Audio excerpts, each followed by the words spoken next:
Hello, I am Meredith and I am here with our message for Friday the 13th of January 2023. Yes, Friday the 13th.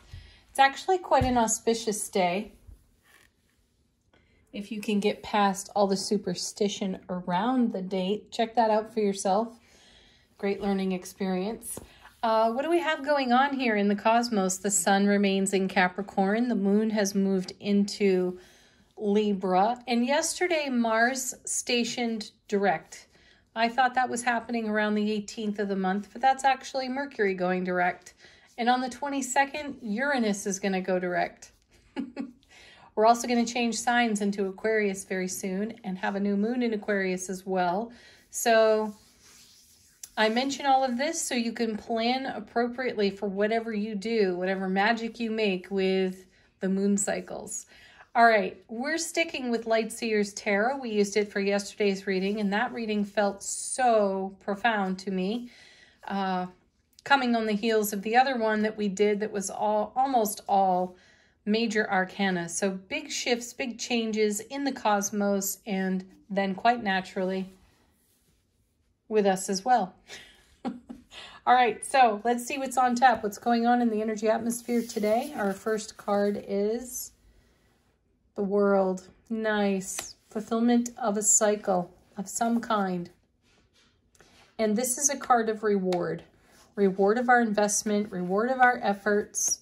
It is a fulfillment card, and now we're about to reset to the Fool. So we start at the beginning of a new cycle here. I feel a great sense of contemplation here in the World card. I feel that we are really taking space to be in appreciation and gratitude for our journey and where we find ourselves in these now moments. Oh yeah, wow. Well, just to back that up, there's the Seven of Swords. All sevens in tarot, as I've shared so many times before, speak to bringing heaven to earth within our own selves. The Seven of Swords is traditionally called the Thief. And my feeling on this card is that it's not about something being taken or stolen from us. It's where self-sabotage robs us of our joy, and we may be in contemplation on the world for this. I feel like we're in a space of counting our blessings and, as I mentioned, being in appreciation and gratitude for the journey, especially these more challenging moments where the inner critic has been harsh, where we've put ourselves down or we've picked up on, wow, dare I say it, slurs and insults we've taken along the way from other people projecting in our direction and then made that personal. That's how we've robbed ourselves of our joy. And in one circumstance, and my feeling here is whatever it is we've taken to heart, taken personally in a painful and or negative way, is under review on the World card, because the World is speaking to our gratitude and our appreciation. And my sense of it is that we're upgrading frequency, because that's what we're always doing, even when we're revisiting times that we reflect upon as somewhat difficult, challenging, or hard. So we have reward of all of our investment here, fulfillment on the World card, and how the more challenging moments gave us an even greater reward, gave us the opportunity to know ourselves exquisitely well in self-relationship. Coming with this card, it couldn't get any better, really, because there's the Three of Wands, because we moved on from this. Now, we may have carried it with us for a while rather than let it go, and it stayed with us long enough. I know some people have the conversation with themselves. I feel like I've wasted all this time and all this energy because I was stuck in, you fill in the blank. I'd like to remind you that, again, sevens are about bringing heaven to earth within the self. And even our most challenging times, no matter how long they lasted, days, months, weeks, years, whatever that is for you, there has been a purpose behind it all. supportive of it all. And I feel that this is exactly what we're in reflection for, because as mentioned in other readings and on repeat, we're looking at a whole new horizon. Yesterday's reading was no different. We had the death card. We were looking at a horizon in the face of the death card. We're talking about transformation here. So we're coming out of self-sabotage into a whole new world card of wonder because of the journey we've been navigating. The good, the bad, and the ugly on that journey, right? And then next we have, there's a little bit of card witching for you.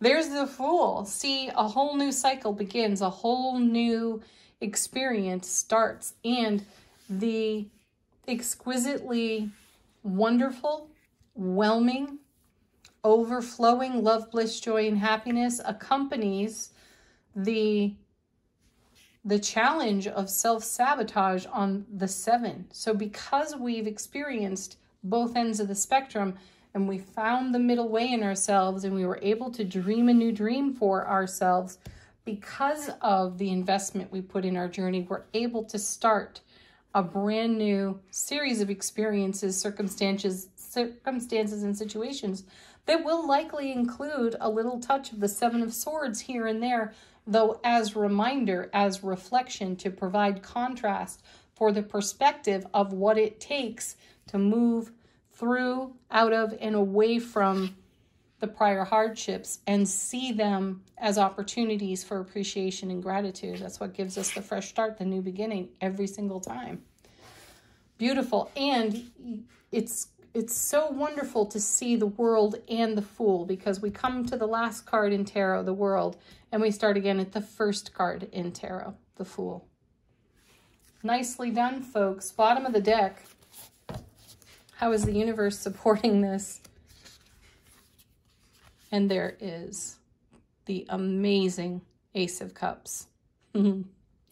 I love this card, and this is pure encouragement that you are living right out of your heart space. Look at the energy flow into your world on this developing foundation and this strong foundation in a developing horizon that we're staring at.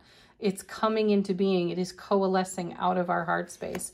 And we're ready, willing, and able to greet it with wonder, with awe, enthusiasm, excited anticipation, even here with the Fool, and no fear of consequence, because 7 of Swords indicates that we know what it is to move through a challenge, to move through what we perceive to be a hardship, and become stronger for it, more divinely present in our soulful essence. Then we have the Queen of Pentacles, the mother of the material. She has a nice connection to the Empress for me in tarot, and like the King of Pentacles, she does not think of manifestation. She doesn't even have to dream it up. She just does it. She knows that if it's in her heart, it will come to be. Next card. Here's a challenge card. It kind of comes along with it, a confirmation even of that 7. The 7 of Swords, when we've talked ourselves out of our joy, sabotaged our inner joy, inner happiness, we end up with a 9 of Swords situation.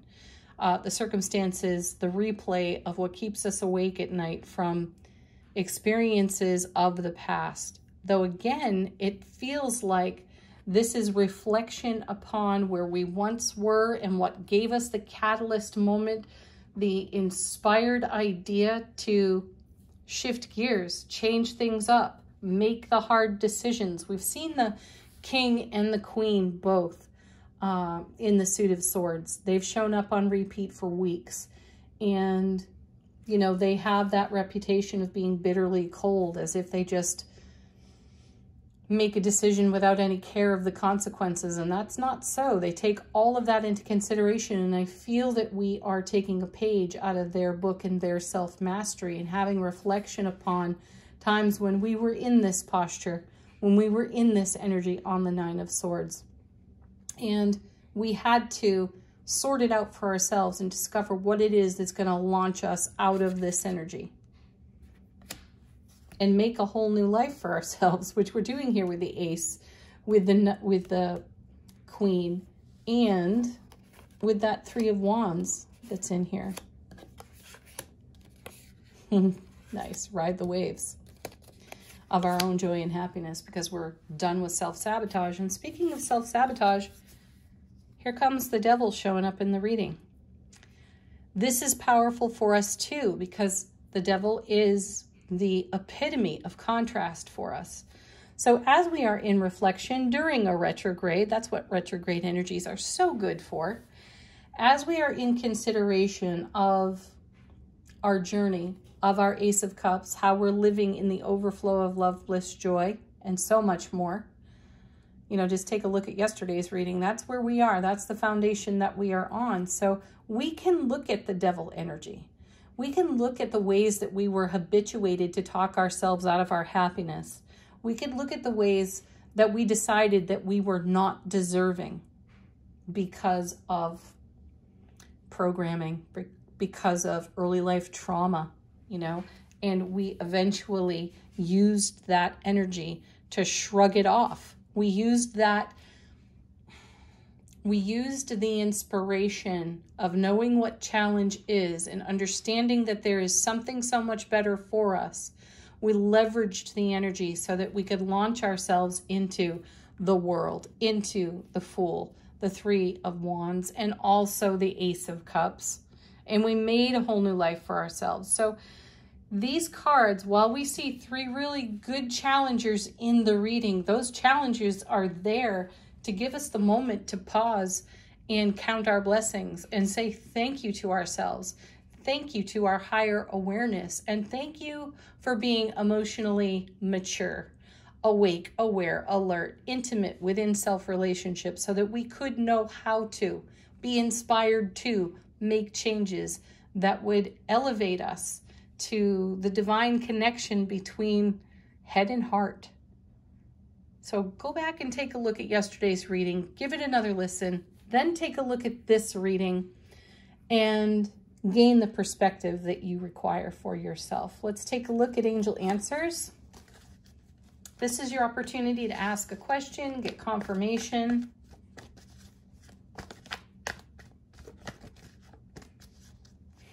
This is beautiful. Here's the trust card. Trust yourself. No matter how often you take reflection upon your Nine of Swords, Seven of Swords, Devil experiences in the journey, continue to trust your profound, soulful presence in heart space. So sweet.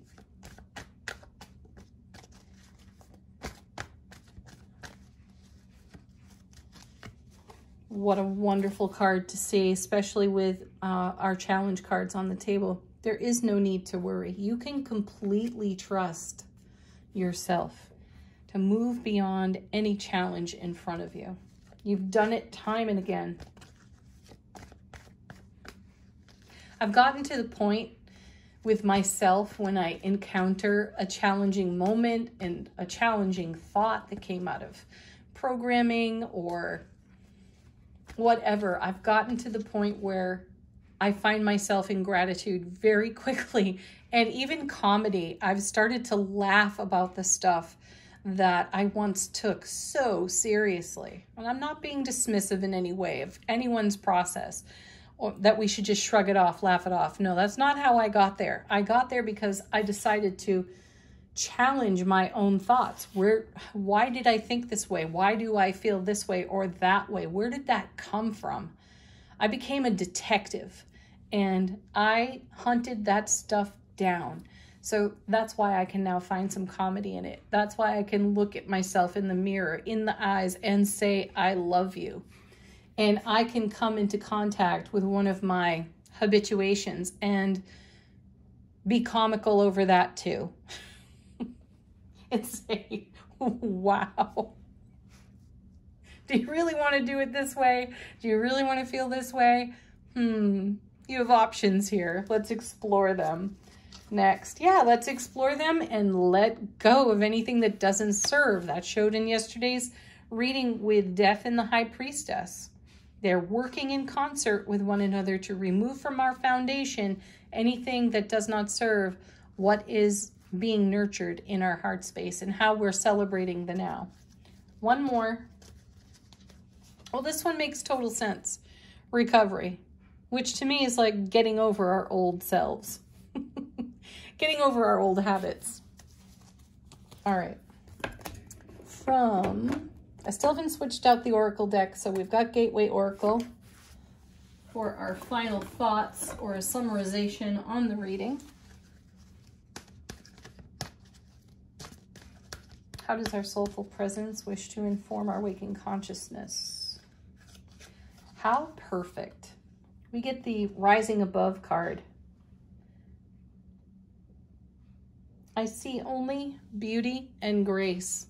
There is beauty and grace in the Devil, the Seven of Swords, and the Nine of Swords. We can look through the eyes of beauty and grace at those challenge cards and those challenge moments, and we can laugh about them, we can cry about them, we can celebrate them, and we can be grateful for them. Have a beautiful Friday the 13th, everyone. Leave some comments, leave some messages. What are you celebrating in all of these cards? How do they relate to you? Thank you in advance for sharing with us here on the channel. Have a beautiful Friday. Peace, love, joy, happiness, playfulness. Namaste, angels.